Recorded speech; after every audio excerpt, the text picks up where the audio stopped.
Good afternoon, everyone, and welcome on the last day of Zimfact. Welcome to Cape Town. I am Kate Wilkinson. I'm currently the acting deputy editor at PesaCheck. We have quite a large contingent at the conference. We are based in South Africa. We're based in Johannesburg, and then we are lucky enough to have our colleagues with us this week. It does feel like a bit of a family reunion for our organization, and we have colleagues from Kenya, Nigeria, and Senegal. And there have been a couple moments this week where, and I'm sure we all experienced them, where you're sort of hit by growth, where you have a moment to step back and you suddenly gain perspective on how far you've come, your organization has come, and fact-checking has come. And I was talking to my colleagues the other evening about how 6 years ago I had dinner with Peter in Johannesburg, and the PesaCheck team went out for dinner. And there were 4 of us sitting in a small table in a small restaurant in Johannesburg. And this week, there are 25 of us here. I thought how, 6 years ago, Global Fact was a group of people on some stairs in London, and now we're almost 300 on the most southern tip of Africa. So it's a pleasure to have you all here, and it's a great pleasure to chat with my fellow African fact-checking colleagues here about fact-checking, not just in Africa, but specifically around elections. PesaCheck has had a bit of a wild year. I can safely say that we are thrilled that the elections that we're covering are over. We fact-checked in February. We were very busy fact-checking elections in Nigeria and in Senegal. And then in May this year, we covered the South African elections. But I'd like to now hand over to my fellow panelists to introduce themselves, tell us a bit about who they are, what their organizations are doing, and the contexts that they're working in. Tendai. Hi, everyone. I'm very nervous. My name is Tendai Dube. I work for AFP in Southern Africa. AFP has been doing fact-checking since 2017. It was inspired by the cross-check campaign that happened during the French elections. And since then, now we have more than 40 fact-checking editors and fact-checkers across the globe.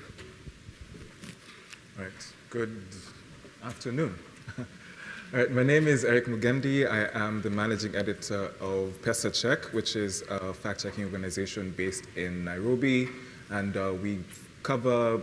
we look into claims by politicians and public figures in Kenya, Uganda, and Tanzania. So this is like my second Global Fact. First one was in Rome, and I will have been doing this job for 2 years next month. So I'm actually quite excited at how far we've come as fact checkers in general, and also as PesaCheck in particular. So we started out with quite a small team, and now we've been able to grow. Initially, it was just me and a couple of fellows in those 3 countries, but now we've grown to a team of almost 10 people now. Yeah. I'm Cris Chinaka. I'm coming from an organization called Zimfact. We're 18 months old, and we a result of a cooperation from the network of African fact checkers, and we're happy to be here. It's my first time at a Global Fact Check conference, and I've been taking notes furiously, and I already feel overwhelmed by the information we have and the possibilities and the problems around fact-checking. Well, Cris, why don't you kick us off and share your experience of the election that you fact-checked last year in Zim. Have you recovered yet? Thank you very much. We launched Zimfact a few months before elections last year. The official launch was in March, but we'd been preparing for Zimfact for over a year. Initially with lots of support from PesaCheck in terms of training our staff. We started off with a staff of 3. We've grown this week to 4, full-time staff, which is just about what we expected, that will be growing slowly, organically. Fact-checking, I think, in Africa is hard in the best of times, but it's even harder during elections. The media is a political battleground. It becomes even more fierce during elections. Trust in the media, I think, with colleagues from elsewhere around the world, has fallen. But in Zimbabwe's case, the default position of the media during elections is around three issues. It becomes hyper-partisan. The stories are presented in a hyper-personalized way, and there's a hyper-sensationalization of issues, which goes to undermine, basically, the public trust in media. And you're coming into fact-check in an environment like that. It's extremely difficult. One, while you might have modest ambitions yourselves in terms of what you are seeking to do, there's a messianic tag that's been put around fact-checking, that you're coming in to correct what the public has lost from media. And that by itself is very overwhelming. So we went into the elections with fear that we're not going to be able to meet the expectations from the public. That was the first. Fear around whether we had the skills and the capacity to do even the modest elements that we thought we could do with the team we had and the network of correspondents that we had. But we also went in with a little bit of courage, eventually, with counseling from colleagues around the continent who had covered elections before, and were out helping us in terms of what to prepare and what to look for. And we went in and started off initially with a set of providing fact sheets on basic information of what to expect in the election. We thought beyond debunking and fact-checking people, it is important also to put in just basic information about what the public should be expecting. That was our baseline in terms of getting in. And Eric, your election was last election was a couple of years ago nationally. What were your big takeaways from the experience of fact-checking it?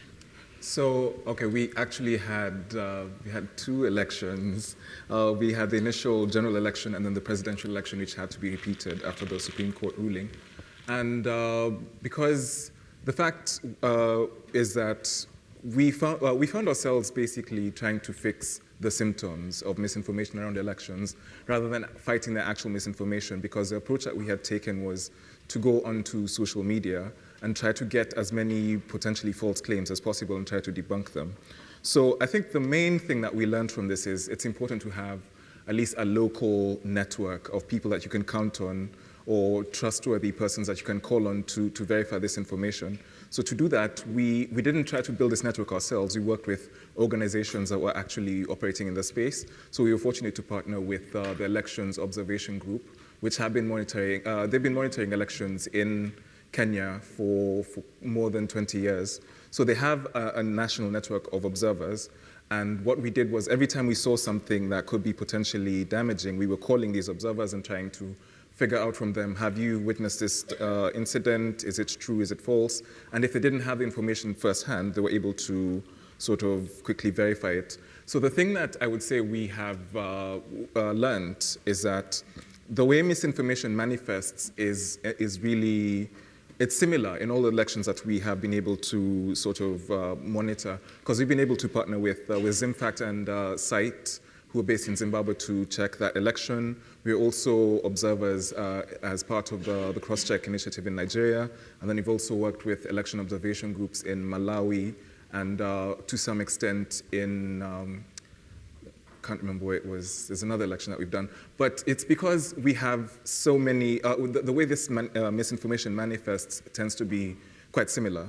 So initially what happens is there's some misinformation about registration processes, about what you need to actually go vote. And then on election day, there's some misinformation related to crowd turnout. So it's fairly tame before and during the elections. But then the worst part really comes in after the election, because that's when people are most anxious, or people are most curious about what's happening. So any misinformation that comes in tends to explode quite quickly, because there's not really any official narrative that comes in to counter this false information. So that's where the real need is, to come in after the elections have happened, and then to sort of try to counter this misinformation with credible information. Okay, and Tendai, you are a fact-checking team of? Of one in South Africa. Yeah. So that must have seemed like quite a challenge to try and tackle misinformation around the election. What was your experience like? It was my first fact-checking experience with elections. I think the only thing that was very nice about the time was that... Sorry. The thing that was very convenient is that everyone was on social media. Everyone was rallying together in South Africa. It felt like we had everyone working together. I felt like everyone was policing everything. Nothing was missed. And we had a very nice organization with the Rock Center, which made it very centralized information. Something would break now, and it would be resolved within like 2 hours. So it was very convenient for us to have information fast, especially on election day. Yeah. And what sort of trends did you identify in the lead up and during the election? Were there any stories that stick out for you that you fact-checked? I think a lot of things, in South Africa, it will always tend to veer a little bit towards the race. I think it's very tense. I mean, on election day, we had something that was quite close to bad, horrible. Tell us about it. There was videos that were shown in Cape Town, in the Western Cape, sorry. And it was a video of 2 lines separated by what appeared to be race. And this for voting? Yeah, for voting polls. And that appeared to seem, in a province where race is quite a heavy topic, it would make your decision your voting decision quite a very big decision at that moment. However, that was a very difficult thing to debunk where we were remotely, without any access to that. So what we felt was very important was just to make sure that at least people would be critical in that kind of conversation and like listen to both sides of it. So the Electoral Commission released information saying that it was a coincidence.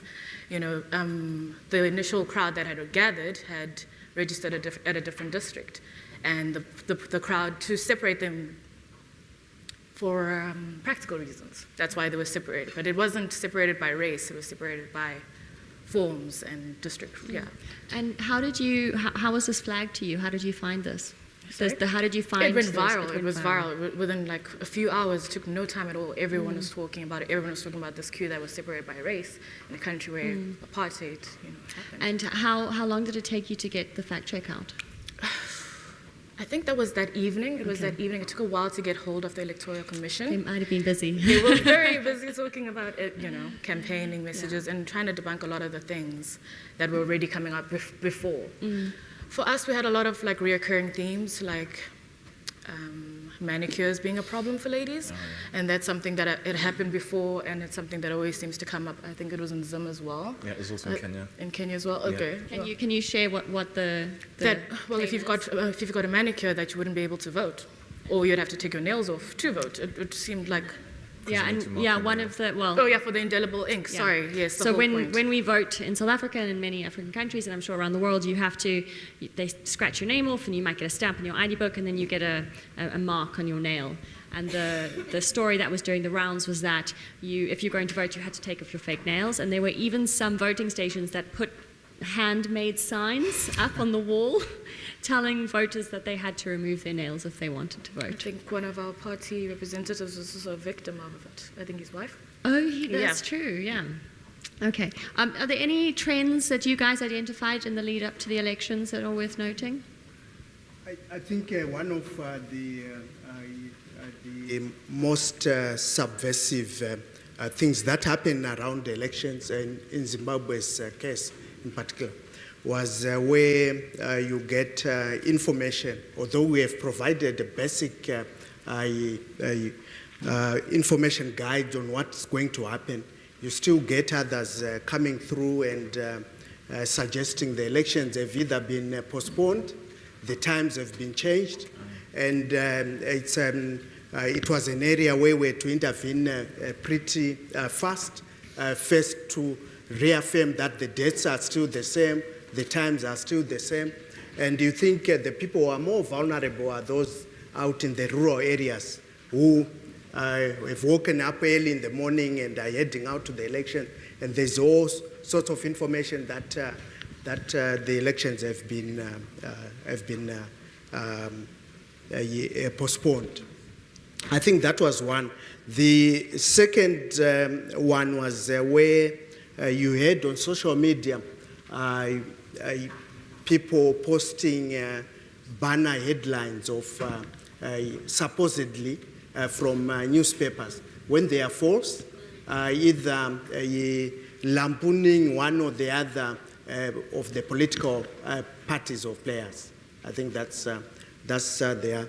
And then obviously the area of grand promises by the competing parties, whether it is the ones who are already in power and are seeking to retain it, and the ones who are out and are seeking to get in, making grand claims about around what they can do and using figures to falsify that area. It's one area where we worked on around to debunk either that it was not possible or it was possible in the figures that were being provided to support the promises that were being made. And does Zimfact have a promise tracker of any sorts? Yes, we do have a promise checker. It's one of the more popular sites for, I think, for the audiences. Just seeing who promised what, who is doing what, and what are the timelines around those. And Eric, any trends from Kenya that are noteworthy? So the thing that we kept seeing a lot of is fake documents, like a fake letter purporting to be from a certain candidate saying that they've withdrawn their candidature out of protest, and then they're urging their supporters to boycott the polls and not show up. And then another thing that we saw was fabricated newspapers. So there was one particular situation, it was ahead of a party primary, where there was one candidate who was running for governor in a certain county in Kenya. And one of the things that someone had done was print all of these fake newspaper front pages saying that he has defected from his party to the ruling party. So it's an opposition stronghold. So as a result, a lot of the people who would have voted for him or could have voted for him were potentially misled. And then the other thing that we saw a lot of is reports of violence, especially during the election day as it was progressing, where they were saying that a certain polling center has closed because of gunshots or because roads have been blocked or something like that. But then when we call and check, usually the observers were saying that something minor had happened, but then this was someone blowing it out of proportion. Yeah. So I think it's interesting that we've spoken now about the trends and the themes that we've seen around African elections and the experiences that we've had. For the most part, though, we haven't once mentioned data. We're not talking about reports, we're not talking about indices or metrics or finding a report or speaking to economists. We're really talking about speaking to people. Yeah.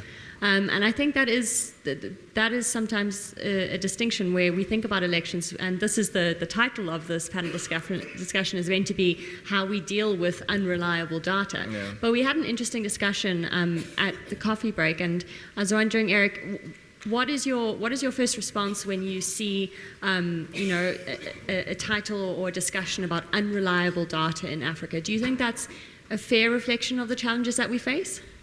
I mean, I don't think so, because the assumption is we have data that you can't really rely on.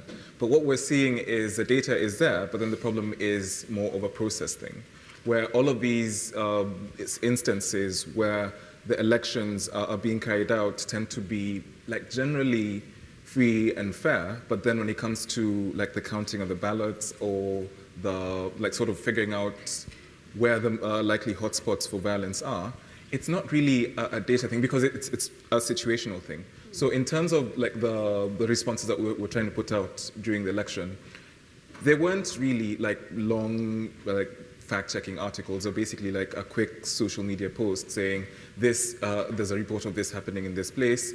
We've checked it and then we found it to be false. So that's not really a data thing, that's more of a process thing. Just trying to respond quickly in some of these situations. Because I think that we do have, if you look at South Africa, the South African election, for example, they had results coming in literally the day after the election. And we also had the same thing in Kenya, like results had started coming in. But then in because I think what our governments and what our electoral commissions believe is that the only thing that they need to do is say this is a result of this election. They don't feel the need to respond to like reports of violence. So it's not really a data thing. It's not really, the challenge isn't that the data is unreliable, it's that it's the only thing that these people are saying. So these are meant to be like credible authorities who can like instantly debunk or dissipate a lot of the opaqueness around the like social media posts or commentary that's happening, but then it's like either they choose not to or they don't see the value in it. Yeah. And Cris, from Africa Check's perspective, we fact-checked the election manifestos of the top three political parties in South Africa, and that's where we sort of get into the weeds of the numbers and the data, and we're looking at education statistics and housing and title deeds. What has your experience been dealing with statistical claims leading up to an election, and what challenges have you faced trying to fact-check those? I think the experience has been similar almost to your experience in South Africa and to Kenya and to other African countries. The data is normally there. What's the difficulty is sometimes the timelines from which you're able to get or access that data. That becomes a huge problem. I think what has to be understood is that a lot of the African countries already do submit data, whether it's on health, to UN agencies, to the World Bank, to IMF, and all the rest. The difficulty becomes on providing the same data locally to the populations and to the various elements. And that's we've had to work through various the bureaucracy, but what we found which works and which we also learned from Africa Check, were fostered us through a difficult period or through our early months, is that when you're working with experts, some of these experts already in their own different fields are already curating and collecting that information, and it becomes extremely valuable and accessible to you when you need. So beyond working with your normal fact checkers, it is also working with the experts in the various fields who then have either data on health, on education, water and sanitation issues. I think for us, though, during the elections, the only thing that was maybe different is how quickly they would respond to those things. I mean, we had officials who were getting suspended left, right, and center as soon as something was claimed on social media. Like, that's why I reiterate the policing that was happening during our time. Within a couple of hours or the next day, you would know that this official has been suspended. Even though, whilst they're these pending, government officials. this was whilst a voting registration process. You know, remember those party representatives. So if there's any suspicion, if it was a T-shirt color, if it was anything that was, if it was a ballot box that was a little bit curved, anything would be reported publicly. Within a day or two, I think 3 officials or 2 officials had already been.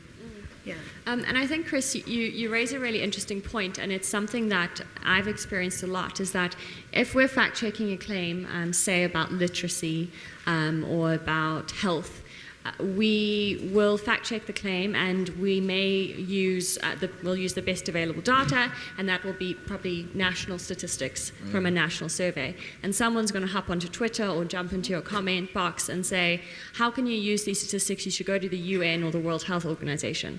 And you say to them, well, if you go to the UN or if you go to the World Health Organization, you can find their number, but if you click on the metadata button, you're going to see that they get their data from in-country surveys. Yeah. There's this idea that data is better and more credible if it's spat out of the UN or the World Health Organization. Yeah. They may model it differently, they may have a different framework for presenting it or analyzing it, but a lot of the data that is seen as credible from international organizations and agencies was originally African data. Yeah. And that's why we will make a point of, first of all, always trying to cite in-country data, and then pairing it and comparing it to other estimates which it's gone into a model to produce for the other agencies. Yeah.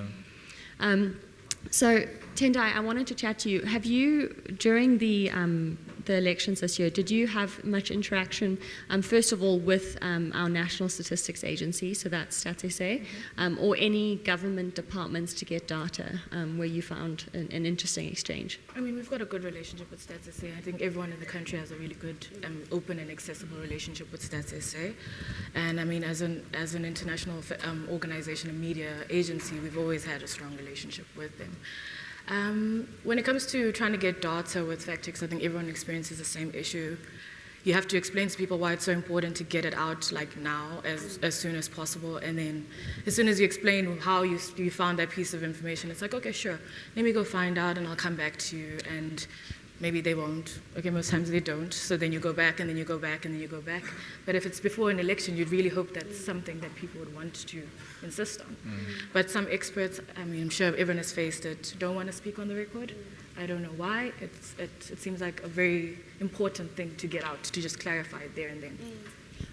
Why, I mean, maybe you guys also have something to contribute here, but why do you think we sometimes see that hesitancy? Do you think it's a fear? They don't want to be the ones to have released the data? Yeah, because I think the main challenge that we have, okay, Kenya has some really good laws. We have an open data law that compels the government to publish its data anyway, and access to information, which I know Vincent, who works with AfricaCheck in Kenya, has explained how it works.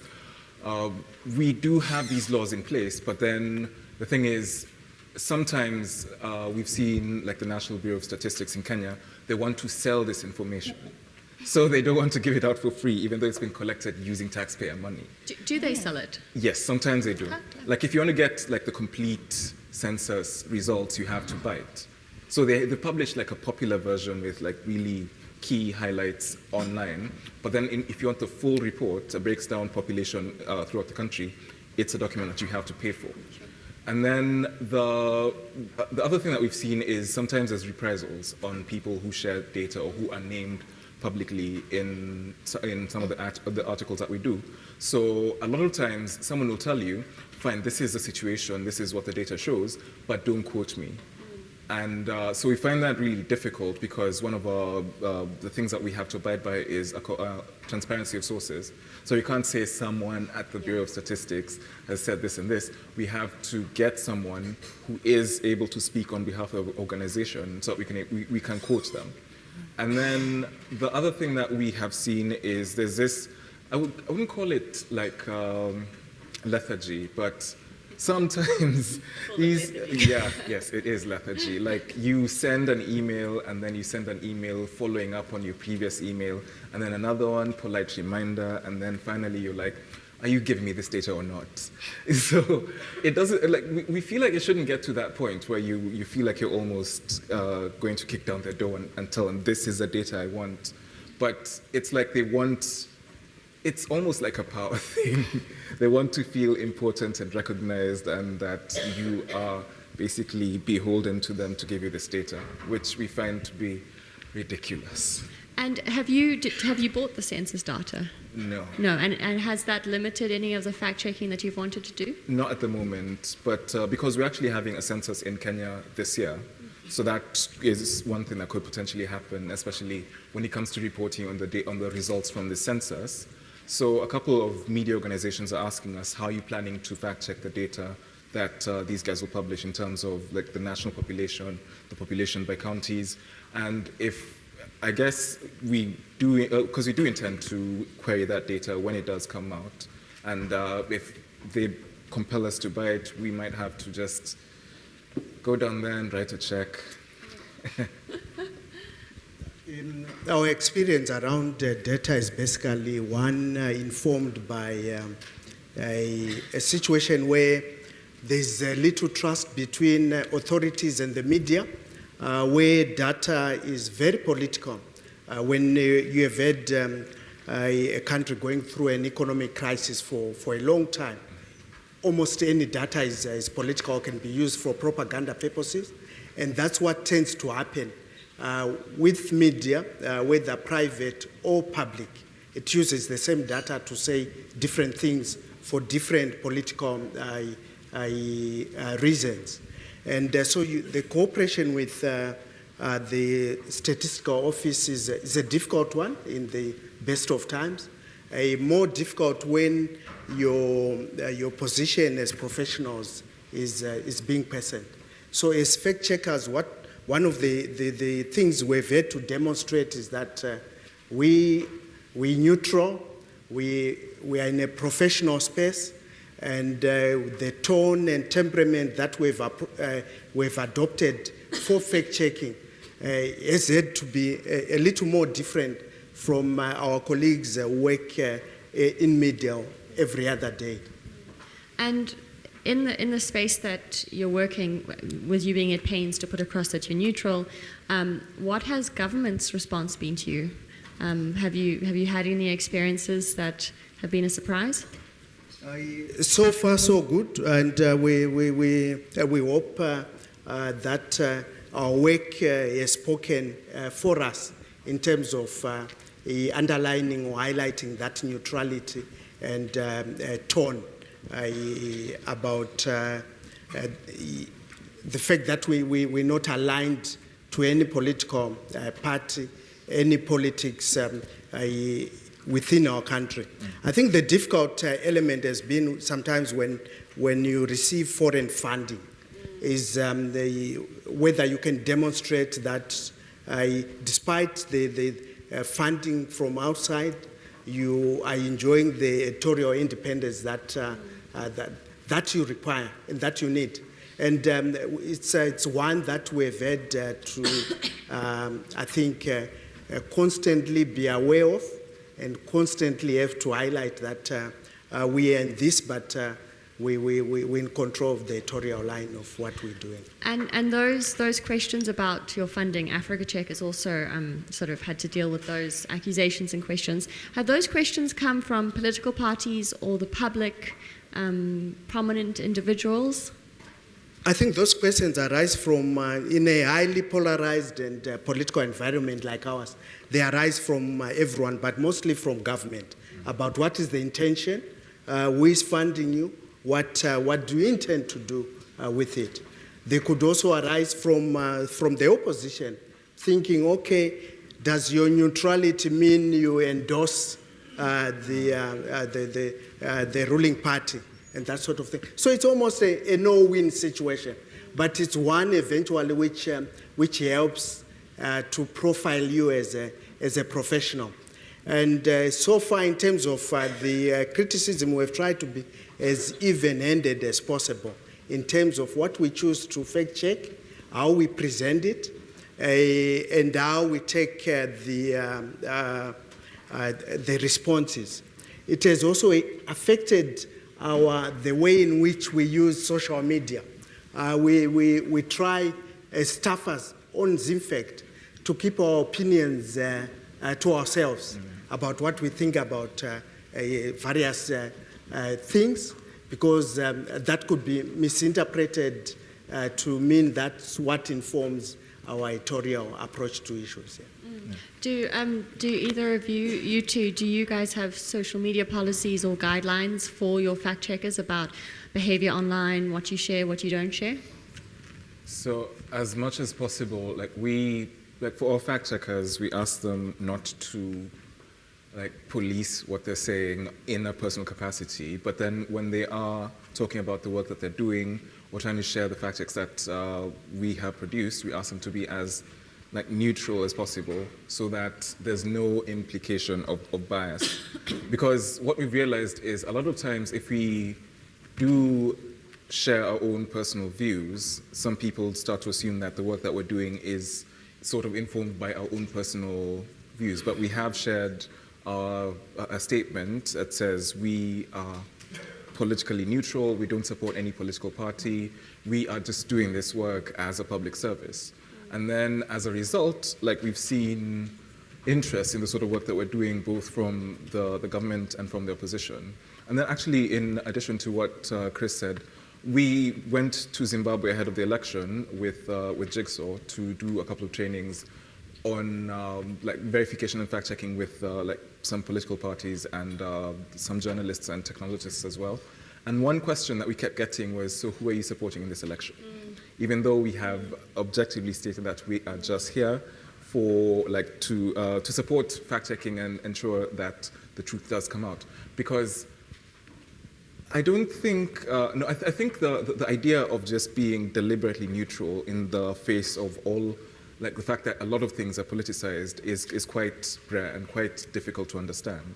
So people will still assume that you're taking a side, only that you're not saying it. I think it really does go by like which political party is represented in that specific fact check at that time, and then it'll go off as soon as you do it for that one, and then completely forgotten for the next party, and then completely forgotten, as if you never did the others, and you're spending all that time trying to explain that process, instead of just dealing with the facts, assessing the facts, and fighting it back fair and fair, I think.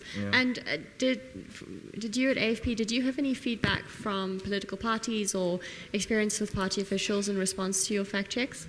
None direct to me. I think the only thing that's, I got a lot of, I'll get back to you, is I think it was more in the process getting my fact checks that I would have a lot of delay, and I would only get most of my responses from one political party. And which one was that? the ruling party did respond to my questions, and I think it's the one we worked together with, the Charlize Theron one.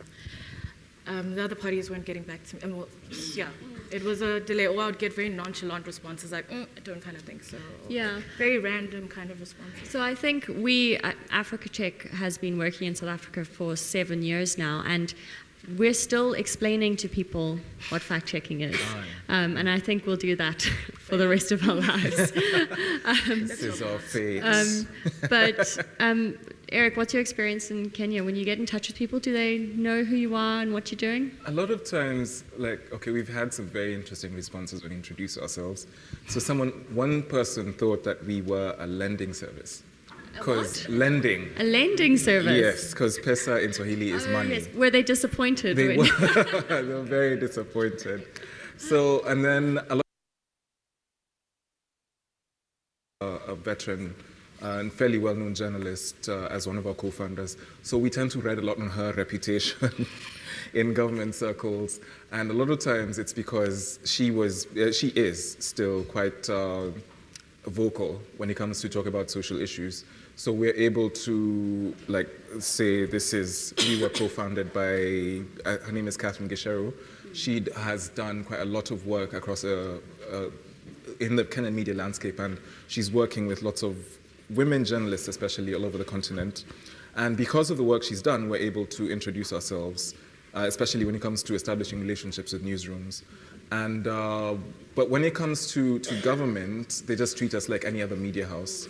And we get the usual generic email, send me an email, give me a call, and then when you call that number, it just goes, like they answer the first time, oh, I remember you, and then they will never answer again. But a lot of times, what does happen is sometimes we find, especially for our current government, they're very image conscious.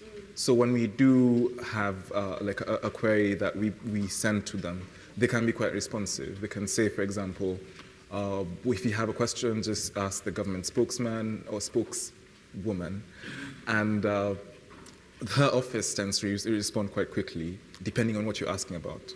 But then when you're asking about something that's sensitive, something that's related to policy, or something that they wouldn't want to stick, or something that could tarnish them or paint them in a bad light, they will take you round in circles. They'll say, oh, I'm not authorized to speak on this. But they are sort of starting to recognize us as a fact-checking organization. Yeah. So I want to open up the floor to some questions shortly, so you can start thinking what you want to ask. But I just want to go a quick whip around quickly. What thinking about your next election that you're going to cover, thinking about projects in the future, what would be on your wish list for something that you would want? You can't say funding, everyone wants funding. But what would it be? A collaboration? Would it be resources? Would it be tech? There might be someone sitting in this room that could link you up or help you. So what would be at the top of your wish list, Cris, if you're thinking about the next round of elections? I think for me the most important element is that the fact-checking community retains trust or can win the trust of the public beyond the numbers that we see that affecting media general. I think that will be important for the next elections, because then if we reach a plateau of sorts and the population or the public comes to identify fact-checking with the rest of the standards in the media general, I think that would be a bad spot for fact-checking to be. That's my first wish, that in terms of our credibility, we'll still be way up there in terms of what the public can expect from fact-checking. That's in general terms. The second is that by then, in Africa at least, we would have built a community of fact-checkers that is collaborating a little more, sharing experiences, sharing resources, and extending fact-checking beyond ourselves to include communities, to make it a little easier. Because at the moment, I feel overwhelmed by purely what needs to be corrected, and that we will, for the next elections, have all of us, particularly in Africa, introduce the public interest issues on our platforms so that people see us not simply as debunkers of information, but also providers of credible, useful, day-to-day information, which may not apply to other regions. I think it does apply to Africa. That's my vision. That's where I see. I think those elements will also affect us to whether we having the impact, we having the resources that we need, that we having the trust among ourselves as fact-checkers in Africa to be able to be helping each other to do this work. Okay. So I would say the thing that we probably want to do is scale up our efforts, because we're fortunate to work with some really fantastic organizations. I think Wafa at Midan is somewhere in this room. Oh, there she is. Yeah. So Wafa has really come through when it comes to setting up collaborative fact-checking platforms. And so the challenge for us has been trying to get people to work together on these platforms, because like for the last Kenyan election verification exercise, we were working with, I think it was 6 journalism students. And because we were so few, we were only able to do, we were only able to look at something like 200 potentially false social media posts. But because Kenya is a huge country, and then I think in the last election we had something like 16 or 17 million voters, and all of these people are potential targets for misinformation. So collaboration with other fact-checking organizations, both in Kenya and all over the continent, to sort of share notes and try to figure out what the best strategy would be in terms of figuring out a response. And then also collaborating with media organizations, because a lot of times what we saw was the media was actually echoing some of the false claims and false posts. So by the time we got them to retract these things, the damage is already done. So trying to get ahead, or trying to stay ahead of the misinformation that was spreading out it proved to be quite a challenge. But I believe that if we do work together and we do use a lot of the tools and platforms that are represented in this room and that exist everywhere in the world, and trying to learn as much as possible from the work that everyone is doing, I think we should be able to present like a formidable barrier to any potential election misinformation that we see on the continent. Tendai. If we're talking wish lists, I think I want to see my debunks more than I see misinformation. Like if in any situation I want to see that one more prevalent than any other places, we should have collaborations as well, echoing their thoughts. And I think stronger community presence of fact checkers in more like remote areas, so that I can feel a bit more secure in finding information from maybe an election poll in a more rural area. I think that kind of network can be set up a lot easier than it seems. Yeah. I think that's a big one for me. Okay, so I hope you've all thought of fascinating questions. I see one finger on Mr. Joseph over there. Let's just wait for the mic. More of a comment than a question. Thanks. So mine's more a comment than a question. As a journalist, a lot of my work is data-driven, my storytelling and investigative journalism. The one thing I've found is personal relationships within Stats SA, where you're getting blocked. So I've built up relationships, and people are actually very willing to help. But I don't know how many people are aware, but Google has a data set search. Yeah. And there's an awful lot. So I was in the Gambia, and they kept complaining to me. It's a common complaint amongst journalists. They can't get data. And I did a quick search on the Gambia. And there was so much data, so many data sets, machine-readable data sets, not PDFs. So anyone who doesn't know it, just search for Google data set search, and you'll be blown away what's out there. Thank you. We have a question down here.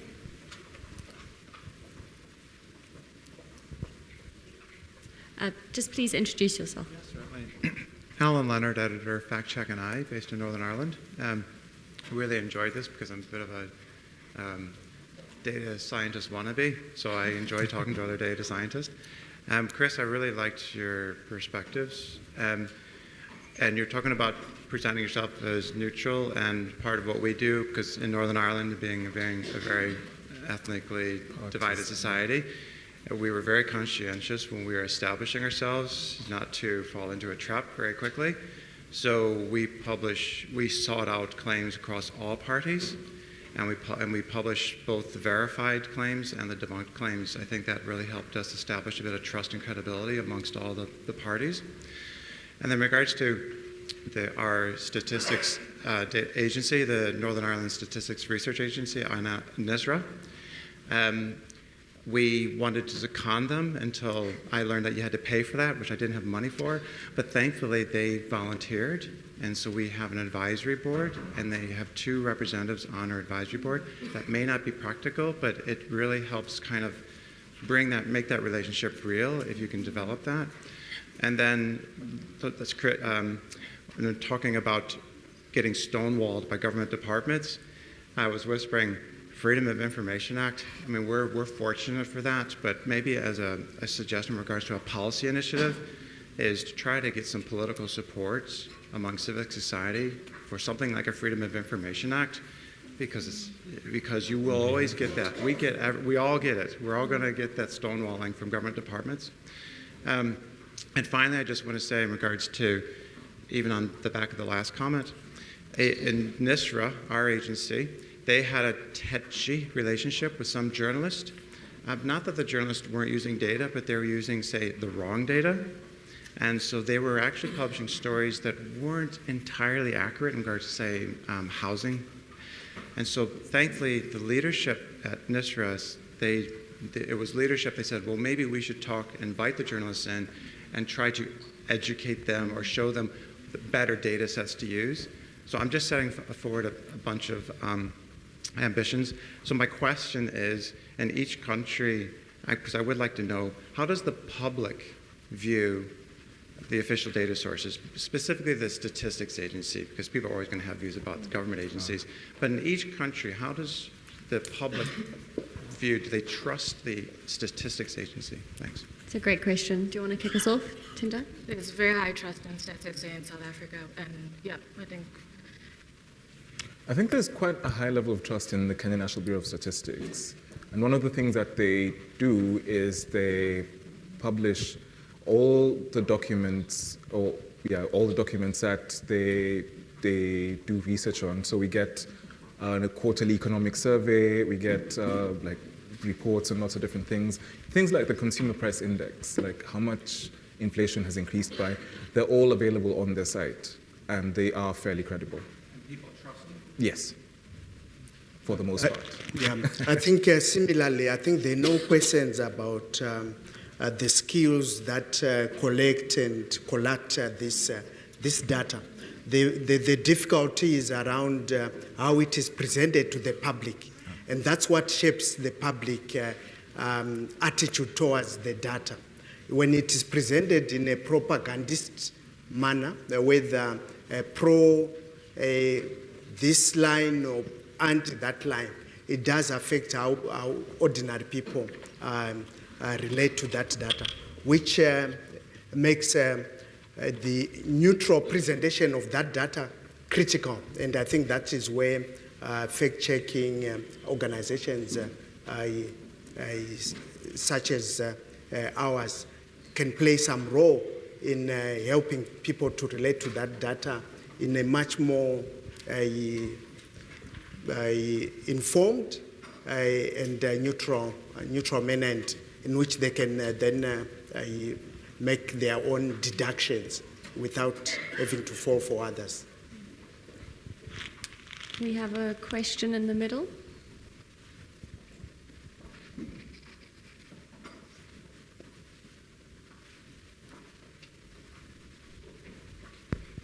Hello. Okay.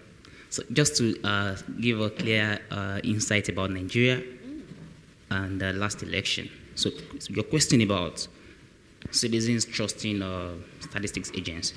So in the past in Nigeria, maybe 3-4 years before now, the trust has not been so much. But recently, we discovered that the MBS, they've now been proactive in providing data, on national issues. I want to cite a very clear example that during the last election in Nigeria, we saw people try to quote NBS.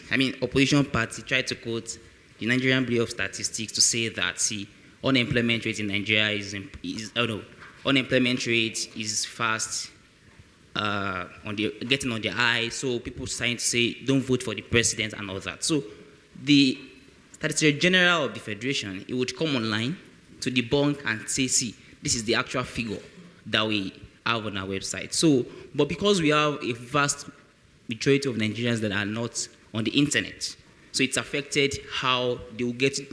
Not all of them even know that we have the Bureau of Statistics, working. So I think trying to get fact-checking to the grassroots where people don't have access to the internet would make it more sensible for them to know that, so we have the statistics body and make it better. We have a question top right.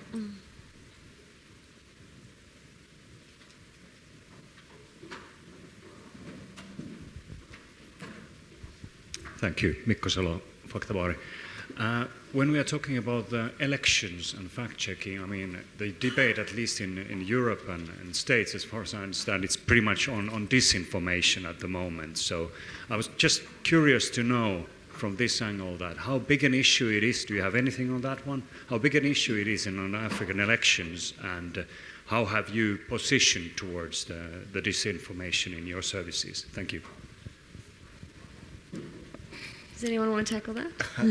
Okay, so there was research that was done, I think, before and after the 2017 Kenyan general election that showed that as many as 90% of Kenyans had reported that they'd encountered misinformation in one form or another. And then the thing that he was asking was, where were you encountering this misinformation the most? And then perhaps the most surprising thing that we saw was that a lot of this misinformation was being circulated on radio. So the things that are fueling this misinformation tend to be very new in terms of like social media and closed networks, things like WhatsApp groups.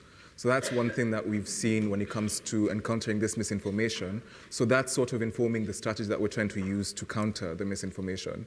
So we're trying to do a lot of research into how this information is being shared in these networks, and then what potential impact of tailoring anti-misinformation content for these networks, what it would look like and what sort of strategy we could deploy. So I'd say the most critical thing that we saw was that people weren't really falling for some of these false stories, but the fact that there were so many and they were so prevalent, and then the sort of people who were sharing this information, like you'd find it in family WhatsApp groups, or you'd find it on like individual Twitter accounts, and some of them where someone basically is communicating one-on-one with a person who could easily fall for this information because they don't have another source. It shows that a lot of the misinformation that's coming out tends to be very personal, the way it's spreading. So we need to take on like a more personalized strategy to fight it. I think that's the main thing that we learned from it. I think we're coming to the end unless there's one last quick question. Nope, I think we're good. So yeah, I think what I've really taken away from our discussion is, first of all, that fact-checking in Africa is a lot like fact-checking everywhere else. Yeah. We have the same problems when it comes to getting data. We have the same problems when it comes to the reliability of data. But I really think a takeaway from each of you is that, Cris, next time we meet, maybe at Global Fact or before then, you must hold us all accountable for doing good work so that it reflects well on Zimfact. Eric, I think we'll work to collaborate. And it really, please grab us at lunch if you want to chat, if you have ideas, we'd love to chat. And I'm actually particularly interested, Tendai, in looking at how we can use people in communities in South Africa to do fact-checking, because I think fact-checking has done well in the country, but if we can take it to people and show them that they can actually hold people accountable in their local government, that it will take it to another level. This is one thing that I am quite terrified of, is the deepfakes in Africa. Yeah. I think that's the one thing that I'm really daunted about. That's the one thing that really scares me. How will I explain that to Granny? Anyone who knows how to explain deepfakes to Granny, speak to Tendai. But thank you very much, everyone. Cool, thanks.